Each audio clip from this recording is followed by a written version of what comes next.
Hey everyone, this is Corey with Stafford's EDC, and today I have a double unboxing for you, and then this is also going to have a part 2, thanks to what's in this package here. I do know what's in both of these, so I just wanted to film a little unboxing because I'm very excited to check this out, and this is a little bit of a mystery to me because there was not a good description of this on eBay. It was an eBay purchase, as many of you know. Recently, I've been getting into Slipjoint knives more than anything, though for the month of August, I'm doing 1 month, 1 knife. I am carrying this Cutlery Co Stretch 2 in K390. Already rusted it some from sweating at work, and it's starting to pick up a tiny bit of patina, but not much. Just touch the edge up as well, so that is good to go. So if you can't tell through this, it's a very old slip joint. The bone on this is what made me buy it. And it's just knives from this age have a look to them, and I don't really know how else to describe it, but we're going to take a peek at this. You can see the shield is pinned on. You can see the pin right there. It doesn't feel loose or anything. Yeah, I'm not feeling any wobble, so that's good. See some scale pins. There's some little cracks and things. Obviously some heavy patina on this back spring. A little bit of gapping. Not a huge deal. You can see the tip of this spay blade sticking up. This is a Stockman pattern. Let's leave the main blade for a surprise at the end. Maybe we won't. What do we have here? I can't read that at all. Maybe you guys will be able to make this out.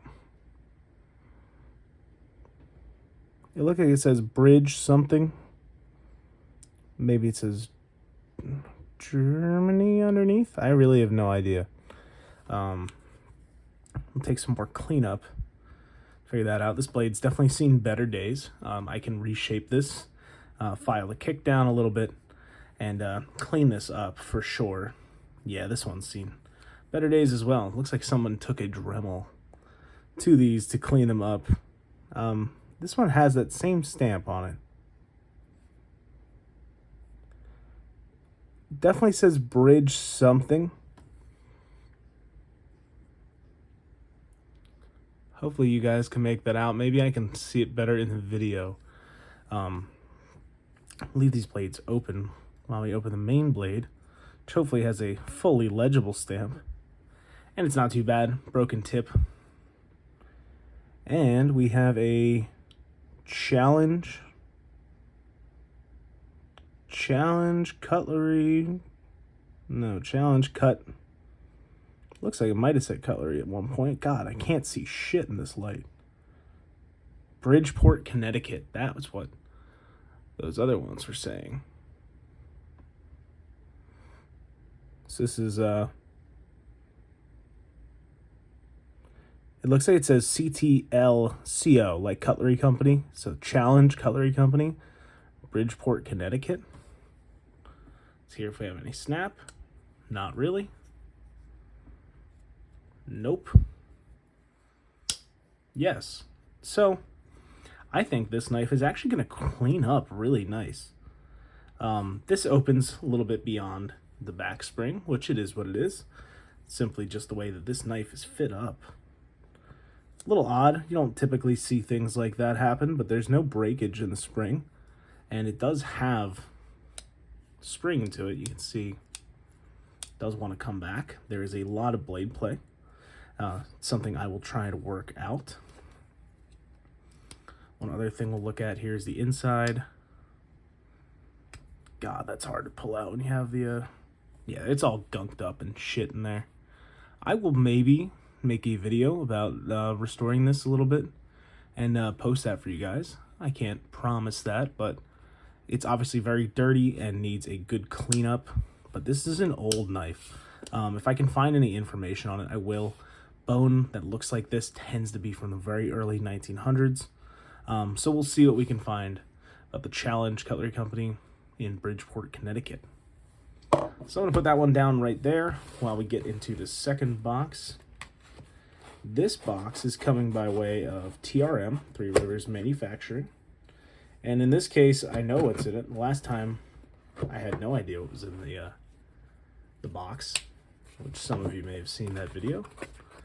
In that case, it was a Neutron 2 that Mike over at Sharp & Blade bought. And funny enough, he bought another one just the other day that I opened and checked out for him, which was really well done, by the way. It was a hollow ground one from... They had custom maker Mike Erie has been doing some hollow ground blades for TRM, and Mike ordered a hollow ground Neutron and a DLC Neutron, and he got one of those in the other day, and I just so happened to check the website, and they were in stock. So that is what I bought myself here, and we're going to be replacing the scales on this with my titanium scales in another video, and wishing one of my most carried knives a good buy. I don't do doubles. I really try not to anyway. I make a small exception of that with GEC especially, because of the different cover materials. You can't exactly change scales on a slip joint knife the way you could, especially like the hot swap ability of a TRM. So I don't do doubles.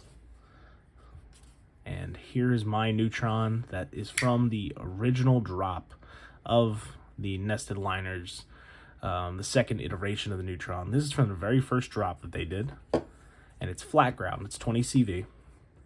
And this one here that has just arrived that you saw me open is in Magna Cut and features a hollow grind.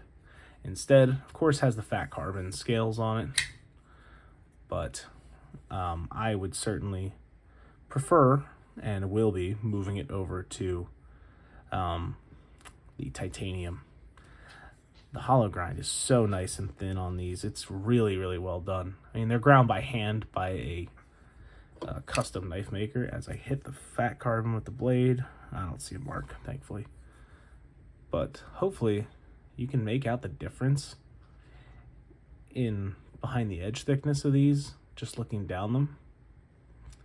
TRM grinds their flat grinds very thin to begin with, and this is so hard to show off. I wish there was an easier way to do it, but I'm very excited to have a hollow ground Neutron. Not that the flat grind performs bad at all, but it's one of those quality of life upgrades that I know I will enjoy the hollow ground blade so much. Now, one of the downsides about it is that the sharpening does have this kind of wide bevel at the bottom, just because it's set up with flat ground blades. The edges are also ridiculously sharp from the factory at TRM. Let's see if I can cut this without revealing my address or anything.